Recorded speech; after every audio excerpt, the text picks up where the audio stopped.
নমস্কার বন্ধুরা।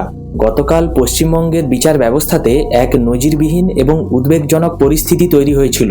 কোনো সিনেমা বা সিরিয়াল নয়, কিন্তু একেবারে বাস্তবেই রাজ্যের একাধিক আদালত চত্বরে ছড়িয়ে পড়ল বোমাতঙ্ক, যার জন্য থমকে গেল বিচার প্রক্রিয়া।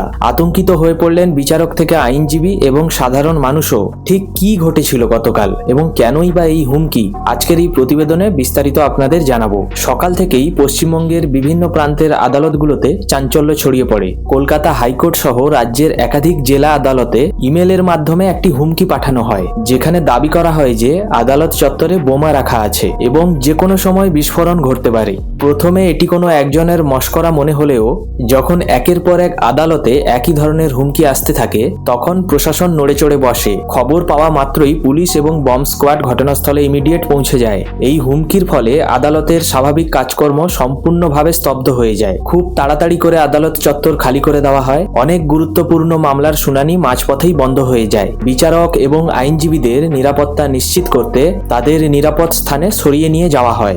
সাধারণ মানুষ যারা নিজেদের মামলার জন্য এসেছিলেন, তারা প্রাণ ভয়ে আদালত চত্বর থেকে বেরিয়ে আসেন। কয়েক ঘন্টা ধরেই তল্লাশি অভিযান চলে, কিন্তু লালবাজার এবং রাজ্য পুলিশের উচ্চ পদস্থ কর্তারা এই ঘটনার তদন্তে নেমেছেন। প্রাথমিকভাবে জানা গেছে এটি একটি ভুয়ো হুমকি ছিল। সারা আদালত চত্বর তন্ন তন্ন করে খুঁজেও কোনো সন্দেহজনক বস্তু পাওয়া যায়নি। কিন্তু এখন প্রশ্ন উঠছে, এত বড় দুঃসাহস কার?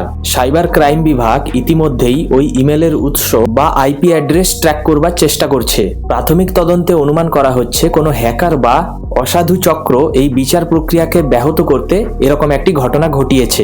এটি কিন্তু প্রথম নয়। গত কয়েক মাসে ভারতবর্ষের বিভিন্ন প্রান্তের স্কুল, বিমানবন্দর এবং হাসপাতালে এই ধরনের ভুয়ো বোমাতঙ্ক ছড়ানোর ঘটনা কিন্তু বেড়েছে। কিন্তু সরাসরি বিচার ব্যবস্থাকে টার্গেট করা, এটা খুবই আশ্চর্যজনক। এর ফলে শুধু যে সময়ের অপচয় হচ্ছে তা নয়, সরকারি কোষাগার এবং সাধারণ মানুষের নিরাপত্তার ওপরেও বড় প্রশ্নচিহ্ন তৈরি হচ্ছে। কিন্তু পুলিশ প্রশাসন জানিয়েছেন, যারা এই অপরাধের সাথে যুক্ত তাদের কঠোর শাস্তি দেওয়া হবে। আপনাদের কি মনে হয়, এই ধরনের সাইবার অপরাধ রুখতে প্রশাসনকে আরো কি কড়া পদক্ষেপ নেওয়া উচিত? কমেন্ট করে আমাকে অবশ্যই জানাবেন। ভিডিওটি ভালো লাগলে লাইক, শেয়ার এবং সাবস্ক্রাইব করুন। পরের ভিডিওতে আবার দেখা হবে। ধন্যবাদ।